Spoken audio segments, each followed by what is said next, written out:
que bon, vu la pénibilité du monde agricole aujourd'hui et comme il va, ça va être très compliqué pour nos futurs avenirs. Donc, Vous avez repris l'exploitation familiale? non, moi je suis salarié dans l'exploitation de mes parents. Mais c'est de plus en plus difficile. Et, voilà, on se pose pas mal de questions parce que bon, le gouvernement a pas trop envie de nous entendre, on dirait. Donc, c'est quoi vous êtes dans quel secteur, quelle exploitation, quel type d'exploitation? Vous produisez quoi? Laitier en Bourgogne-Franche-Comté. Laitier. Voilà. Okay, ouais. En comté, en zone Oui, on est comté. en comté, mais bon, moi je parle de tout, voilà, il n'y a pas, voilà, toute la région, tout le monde agricole, parce qu'il n'y a pas que l'AOP, en France. Et demain, si jamais le monde agricole, disons non AOP vient à tomber, ce sera toutes les filières qui tomberont. Oui, parce que c'est un ensemble, tout est mélangé, quoi. Et effectivement, aller vers cette, ce vers quoi voulait nous pousser Emmanuel Macron au début de son premier quinquennat, en nous disant c'est pas grave si on importe de la viande du Brésil, on va aller vendre la nôtre aux Chinois beaucoup plus cher. Ben voilà, c'est rien, c'est pas ça qu'on veut, quoi. Et vraiment et tenir. Au passage, c'est pas super écologique. C'est pas super, c'est ce que j'allais dire. Les Chinois, ils ont rusé, ils nous ont vendu la viande avant. Mais venez, on parle pas des Chinois, posez-leur les vraies questions. Les marchés. Faut pas avoir pâle au cœur, faut leur dire la vérité. C'est quoi le problème vraiment? Ah bah là, on en parle des problèmes depuis 15 minutes. Il y en a beaucoup des problèmes depuis tout à l'heure, donc on en parle. Oui, on en a d'autres. On a un point alors qui au niveau du grand public est peut-être pas le plus connu, mais qui devient dramatique dans certaines régions, c'est le problème du loup, quoi. Ça devient. Enfin, il y a des zones où on en arrive à plus pouvoir mettre ces animaux dehors. Parce que tellement les attaques sont fréquentes. Parce que l'État vous dit si vous voulez être indemnisé, il faut les protéger. Donc par exemple, il faut les rentrer en bâtiment la nuit. Alors en même temps, on veut qu'ils soient produits écologiquement, qu'ils mangent de l'herbe, etc. Mais il faut les animal et en même temps, il faut les. Ouais. Et pendant une nuit, c'est le bien-être animal, ça. Oui, et puis en plus, moi je me souviens quand on était élu en Provence-Alpes-Côte d'Azur, on leur dit à ces agriculteurs ou à ces éleveurs, on leur dit ah mais c'est pas grave parce qu'au pire vous avez des assurances et des subventions. Mais enfin même le préjudice moral quand on a bossé, on a fait grandir des bêtes et qu'on perd à la fin le fruit de son travail. Enfin je veux dire ça peut pas être un modèle acceptable quoi. Donc vous avez des loups dans votre région? Ah oui. Sur l'ensemble de la Bourgogne-Franche-Comté. On en a partout. Dans le sud, comment? Oui, non, mais dans Lyon, il y a eu des attaques. Il y en a encore eu. Il n'y a pas qu'il y ait eu d'attaques encore, mais il y a. Est-ce que vous vous rendez compte qu'en Saône-et-Loire, sur l'année dernière, avec 2 loups officiellement recensés comme installés sur le territoire, on en est à plus de 300 animaux tués dans l'année. Spectaculaire. Sans compter, et ça se tuer directement, sans compter les avortements blessés, c'est ça. Oui, etc. Plus que 2 loups quand même. Pas forcément, ça veut dire qu'un loup, ça dépend lesquels, mais vous avez des loups qui sont des tueurs et qui sont extrêmement. Ça fait des dégâts énormes un loup. Les bêtes blessées. C'est pas un caniche quoi.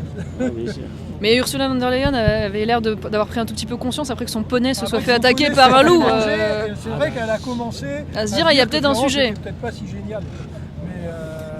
Enfin, on est sur le loup, on est dans l'absurdité la plus totale, quoi.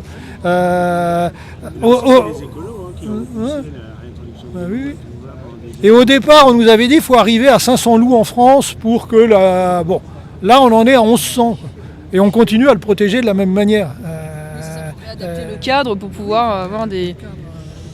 Et puis ce que disaient en plus là, les spécialistes avec qui on en parlait et puis même les éleveurs qui étaient confrontés à ça, c'est que même quand on fait des tirs d'effarouchement ou à un moment donné le loup il comprend, en plus c'est un animal qui va intégrer le danger sur une zone et qui du coup derrière peut savoir quel est ensuite le périmètre dans lequel il peut évoluer en sécurité et donc un animal, je veux dire comme le loup, si vous tirez sans lui tirer dessus, la première fois il va avoir peur, mais la 4e fois il a parfaitement compris et vous allez sur des pas de tir de l'armée, moi j'ai déjà vu des mitrailleuses qui tiraient avec des chevreuils qui broutaient tranquillement tranquillement en dessous, parce qu'ils avaient parfaitement compris que les balles, c'est pas là qu'elles arrivaient, c'est ailleurs. Ben, le loup, il a tout à fait cette capacité-là, il comprend très bien.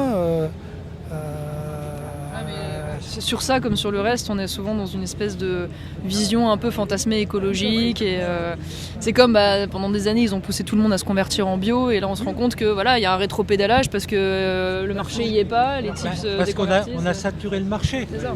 Le marché de bio, c'est ce qu'on appelle des niches, des petits produits pour des trucs très petits. Et quand vous avez, on va dire 10% ou 20% de la population, on veut monter à combien? À 30%.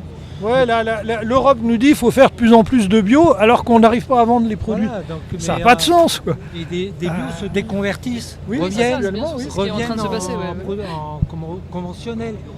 Parce qu'ils n'arrivent pas à vendre le bio est vendu moins cher que le conventionnel. C'est aussi les conventionnel. orientations de la politique agricole commune qui veut viser aussi vers le bio, alors que Après, ça peut exister, c'est une partie du marché, mais voilà, c'est une petite partie du marché. S'il y a un marché, Mais voilà. Importer, il ne respecte pas les mêmes normes. C'est-à-dire qu'on fait rentrer du bio argentin alors que nous, on bouge. Et d'ailleurs, on en parlait de la restauration collective tout à l'heure. Très souvent, ils sont très tournés vers le bio.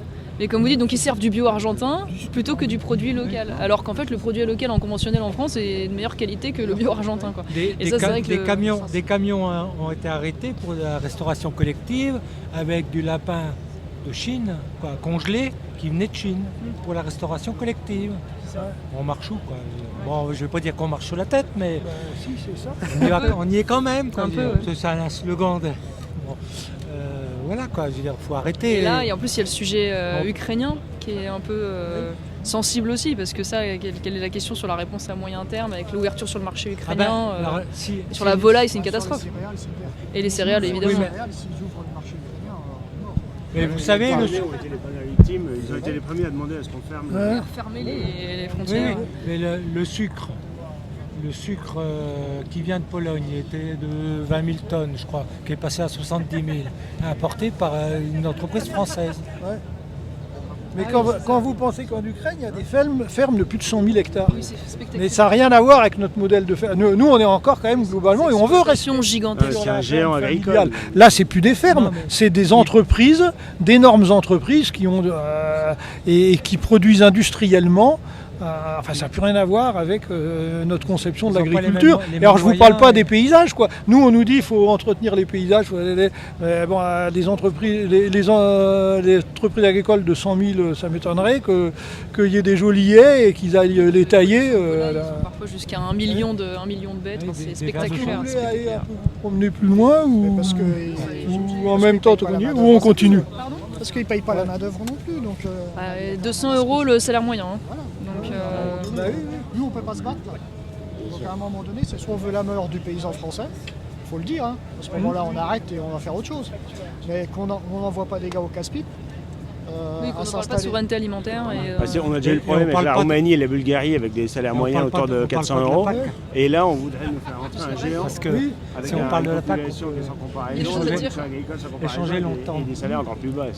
Et puis en plus avec des terres qui sont particulièrement riches. Les terres ukrainiennes, c'est quand même parmi les meilleures terres à céréales du monde. Il faut l'intégrer, ça. S'ils rentrent dans l'Europe, on est mort.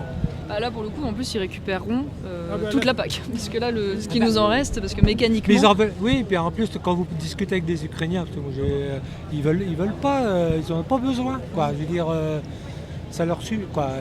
Rien que le fait de produire comme ils produisent, voilà, quoi. Ils ont la superficie, ils ont la production.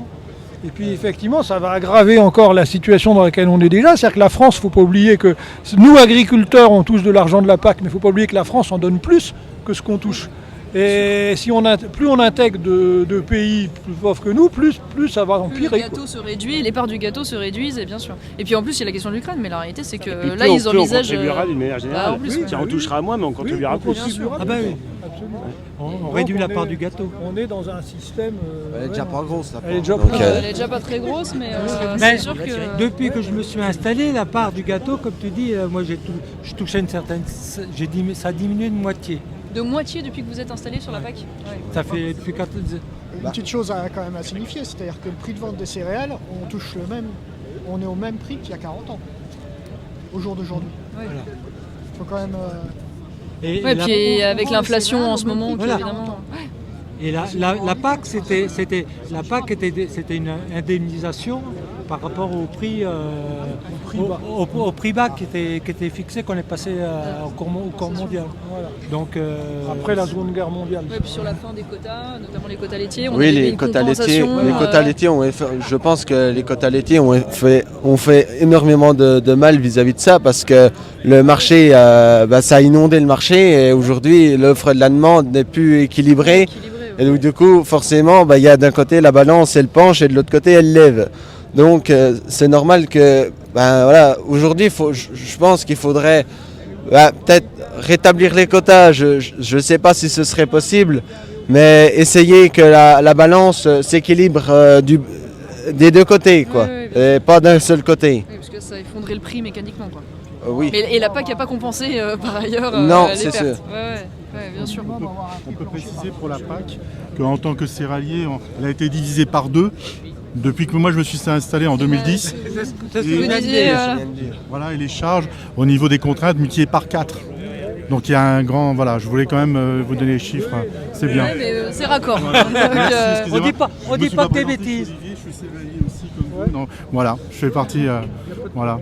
Oui, parce qu'en plus avec le prix, c'est le prix de l'engrais en plus qui est avec. Le prix de l'engrais a monté parce que le prix des céréales Bah a monté. oui. Vous savez, Et quand les prix des céréales baissent, les prix d'achat baissent. Enfin, nos prix quand nos un marchand de produits- matériel nous dit que, comme cette année, donc il y a 2 ans, où on avait bien vendu les céréales, on dit où qu'il y a de l'argent, il faut qu'on le prenne. Ça veut bien dire ce que ça veut dire, quoi. Je veux dire, les industriels se fixent au niveau du prix des céréales.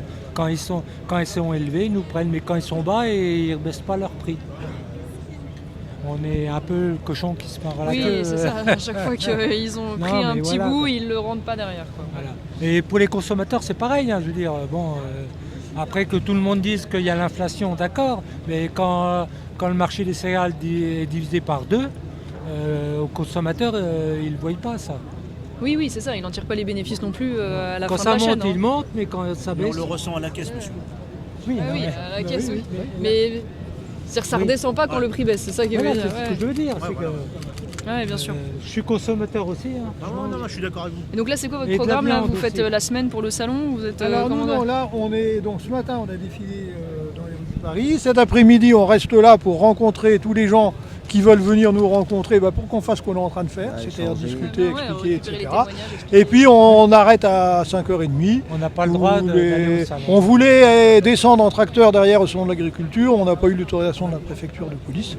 Donc normalement, on va pas rentrer directement, les gens vont remettre les tracteurs dans des fermes en région parisienne D'accord, et vous et allez quand même au repartir salon ensuite, après. visiblement. Et je pense que voilà, moi ça sera pas mon cas, mais la plupart vont aller au salon demain matin, je pense. Très bien. Bah, écoutez, en tout cas, bon courage. Merci. On est avec vous.